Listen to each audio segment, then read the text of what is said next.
ನಮಸ್ಕಾರ. ರಕ್ತದಲ್ಲಿನ ಸಕ್ಕರೆ ಅಂಶ ಅಂದ್ರೆ ಬ್ಲಡ್ ಶುಗರ್ ಇದನ್ನ ಕಂಟ್ರೋಲ್ ಮಾಡೋದು ನಮ್ಮಲ್ಲಿ ಬಹಳಷ್ಟು ಜನರಿಗೆ ಒಂದು ದೊಡ್ಡ ತಲೆನೋವಲ್ವಾ? ಆದ್ರೆ ಚಿಂತೆ ಮಾಡಬೇಡಿ, ಕೆಲವೊಮ್ಮೆ ದೊಡ್ಡ ದೊಡ್ಡ ಸಮಸ್ಯೆಗಳಿಗೆ ಉತ್ತರ ನಮ್ಮ ಪಕ್ಕದಲ್ಲೇ ತುಂಬಾನೇ ಸಿಂಪಲ್ ಆಗಿರುತ್ತೆ.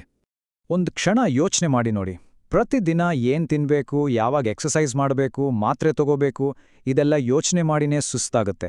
ಇದು ನಿಮ್ಮೊಬ್ರ ಕಥೆ ಅಲ್ಲ. ಲಕ್ಷಾಂತರ ಜನ ಇದೇ ಥರ ಪ್ರತಿದಿನ ಸವಾಲುಗಳನ್ನ ಎದುರಿಸ್ತಾ ಇರ್ತಾರೆ. ಆದ್ರೆ ಇಷ್ಟೆಲ್ಲ ಟೆನ್ಷನ್ ಮಧ್ಯೆ ಒಂದು ಸಿಂಪಲ್ ನ್ಯಾಚುರಲ್ ಸೊಲ್ಯೂಷನ್ ಇದೆ ಗೊತ್ತಾ? ಅದು ಎಲ್ಲೋ ದೂರದಲ್ಲಿಲ್ಲ, ನಿಮ್ಮೆಲ್ಲರ ಅಡಿಗೆ ಮನೆಯಲ್ಲೇ ಇದೆ. ಹಾಗಾದ್ರೆ ಬನ್ನಿ ಅದರ ಬಗ್ಗೆ ಸ್ವಲ್ಪ ಡೀಟೇಲ್ ಆಗಿ ನೋಡೋಣ. ಆ ಪರಿಹಾರ ಬೇರೇನೂ ಅಲ್ಲ, ಅದು ಮೆಂತ್ಯ ನೀರು. ತುಂಬಾನೇ ಸಿಂಪಲ್ ಆದ ಒಂದು ಬೆಳಗಿನ ಅಭ್ಯಾಸ. ಬೇಕಿದ್ರೆ ನೀವು ನಾಳಿಂದಾನೇ ಶುರು ಮಾಡ್ಬೋದು. ಇದನ್ನ ಮಾಡೋದಿದೆಯಲ್ಲ ತುಂಬಾನೇ ಸುಲಭ. ರಾತ್ರಿ ಮಲ್ಗೋಕ್ ಮುಂಚೆ ಜಸ್ಟ್ 1 ಚಮಚ ಮೆಂತೆಕಾಳನ್ನ 1 ಗ್ಲಾಸ್ ನೀರಲ್ಲಿ ಹಾಕಿ ಇಟ್ಬಿಡಿ. ಬೆಳಿಗ್ಗೆ ಎದ್ದ ತಕ್ಷಣ ಬೇರೆ ಏನೂ ತಿನ್ನೋಕೂ ಮುಂಚೆ ಆ ನೀರನ್ನ ಕುಡಿದುಬಿಡಿ.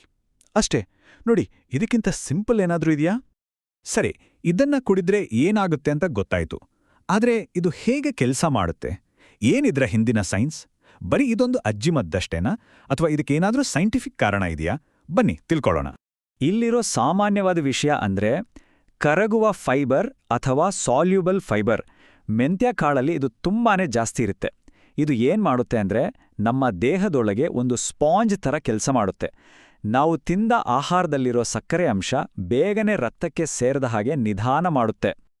ಸಕ್ಕರೆ ಹೀರ್ಕೊಳ್ಳೋದು ನಿಧಾನ ಆದ್ರೆ ಏನಾಗುತ್ತೆ? ಸಿಂಪಲ್. ಊಟ ಆದ್ಮೇಲೆ ಬ್ಲಡ್ ಶುಗರ್ ಲೆವೆಲ್ಸ್ ಇದ್ದಕ್ಕಿದ್ದಾಗೆ ಶೂಟಪ್ ಆಗಲ್ಲ. ಬದಲಾಗಿ ಅದು ಸ್ಟೇಬಲ್ ಆಗಿರುತ್ತೆ. ಇದರಿಂದ ದಿನಪೂರ್ತಿ ನಾವು ಆಕ್ಟಿವ್ ಆಗಿ ಎನರ್ಜೆಟಿಕ್ ಆಗಿರೋಕೆ ಸಹಾಯ ಆಗುತ್ತೆ. ಇಷ್ಟೇ ಅಲ್ಲ, ಇನ್ನೊಂದು ದೊಡ್ಡ ಲಾಭವಿದೆ. ಇದು ನಮ್ಮ ದೇಹದ ಇನ್ಸುಲಿನ್ ಸೆನ್ಸಿಟಿವಿಟಿಯನ್ನ ಜಾಸ್ತಿ ಮಾಡುತ್ತೆ. ಅಂದ್ರೆ ನಮ್ಮ ದೇಹ ಇನ್ಸುಲಿನ್ನನ್ನ ಇನ್ನೂ ಚೆನ್ನಾಗಿ ಎಫೆಕ್ಟಿವ್ ಆಗಿ ಬಳಸ್ಕೊಳ್ಳೋಕೆ ಶುರು ಮಾಡುತ್ತೆ. ಡಯಾಬಿಟೀಸ್ ಮ್ಯಾನೇಜ್ಮೆಂಟ್ನಲ್ಲಿ ಇದು ತುಂಬಾನೇ ಮುಖ್ಯವಾದ ವಿಷಯ. ಹಾಗಾದ್ರೆ ಒಟ್ಟಾರೆಯಾಗಿ ಈ ಒಂದು ಸಿಂಪಲ್ ಅಭ್ಯಾಸದಿಂದ ಏನೆಲ್ಲ ಮೇನ್ ಬೆನಿಫಿಟ್ಸ್ ಸಿಗತ್ತೆ ಅಂತ ಒಂದ್ಸಾರಿ ನೋಡ್ಬಿಡೋಣ. ನೋಡಿ, ಬೆನಿಫಿಟ್ಸ್ ಎಷ್ಟು ಕ್ಲಿಯರ್ ಆಗಿದೆ. ಬ್ಲಡ್ ಶುಗರ್ ಮೇಲೆ ಒಳ್ಳೆ ಕಂಟ್ರೋಲ್ ಸಿಗುತ್ತೆ, ಶುಗರ್ ಸ್ಪೈಕ್ಸ್ ಕಡಿಮೆ ಆಗುತ್ತೆ. ಎಲ್ಲಕ್ಕಿಂತ ಹೆಚ್ಚಾಗಿ ಇದು 100% ನ್ಯಾಚುರಲ್. ಸೋರ್ಸ್ ಪ್ರಕಾರ ಯಾವುದೇ ಸೈಡ್ ಎಫೆಕ್ಟ್ಸ್ ಕೂಡ ಇಲ್ಲ. ಇದಕ್ಕಿಂತ ಇನ್ನೇನ್ ಬೇಕು ಅಲ್ವಾ? ಕೊನೆಗ ಒಂದು ಮುಖ್ಯವಾದ ವಿಷಯವನ್ನ ಅರ್ಥ ಮಾಡ್ಕೊಳ್ಳೋಣ. ನಮ್ಮ ಆರೋಗ್ಯವನ್ನ ಚೆನ್ನಾಗಿ ಇಟ್ಕೊಳ್ಳೋಕೆ ಯಾವಾಗ್ಲೂ ದೊಡ್ಡ ದೊಡ್ಡ ಬದಲಾವಣೆಗಳೇ ಬೇಕು ಅಂತೇನಿಲ್ಲ. ಕೆಲವೊಮ್ಮೆ ನಾವು ಇಡೋ ಸಣ್ಣ ಸಣ್ಣ ಹೆಜ್ಜೆಗಳೇ ದೊಡ್ಡ ರಿಸಲ್ಟ್ಸ್ ಕೊಡುತ್ತೆ. ಇದು ಅದಕ್ಕೆ ಒಂದು ಒಳ್ಳೆ ಉದಾಹರಣೆ. ಈ ಬೆಳಗಿನ ಮೆಂತ್ಯ ನೀರಿನ ತರಾನೇ ನಮ್ಮ ಡೈಲಿ ರುಟೀನ್ನಲ್ಲಿ ನಾವು ಸೇರಿಸ್ಕೊಳ್ಳೋ ಸಣ್ಣ ಪುಟ್ಟ ಒಳ್ಳೆ ಅಭ್ಯಾಸಗಳು ಮುಂದೊಂದಿನ ನಮ್ಮ ಆರೋಗ್ಯನ ಮೇಲೆ ದೊಡ್ಡ ಮಟ್ಟದ ಪಾಸಿಟಿವ್ ಇಂಪ್ಯಾಕ್ಟ್ ಮಾಡ್ತವೆ. ಹಾಗಾದ್ರೆ ಈ ವಿಶ್ಲೇಷಣೆಯ ಕೊನೆಯಲ್ಲಿ ನಿಮ್ಗೊಂದು ಪ್ರಶ್ನೆ.